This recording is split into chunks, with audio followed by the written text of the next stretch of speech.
বন্ধুরা, তোমরা সবাই কেমন আছো? আশা করছি ভালো আছি। আমি অনেক ভালো আছি। এখন বাজে দুপুর 3টে।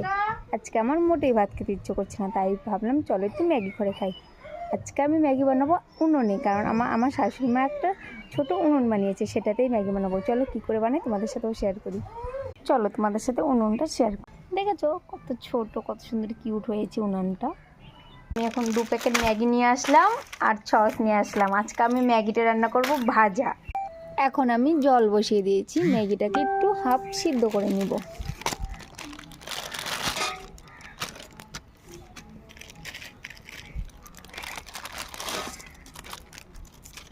জানি না ছোট উনুনে করছি, খেতে কীরকম হবে।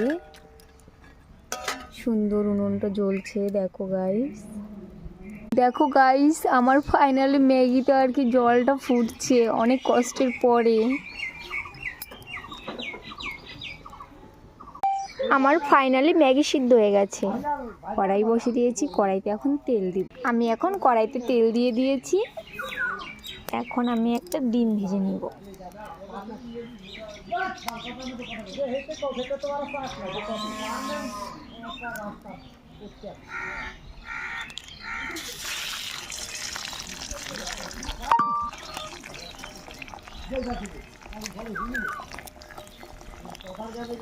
দেশি মুরগির ডিম দিয়ে দিচ্ছি, কারণ আমাদের ঘরে এখন দোকানে কিনা ডিম নেই, তাই।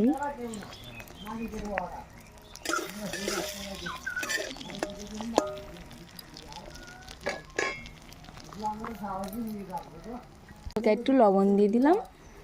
এবার ডিমটাকে ঘেটে নেব, কারণ ম্যাগির সাথে করবো তো, তাই।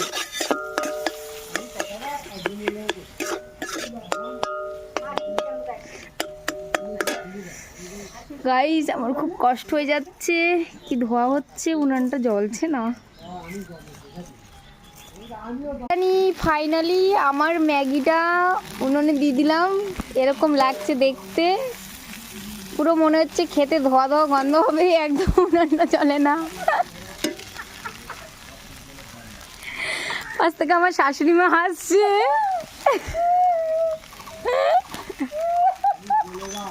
এখন একটু ম্যাগি মশলা ছড়িয়ে দিই।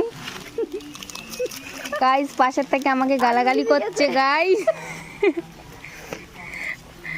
আগুনটা নিভে গেলে আমি কি করব বলো তো? তোমরা সবাই কমেন্ট করে একটু জানাও। আমি একদম উনানে রান্না করতে পারি না, তা কি করব? খাইতে পারো?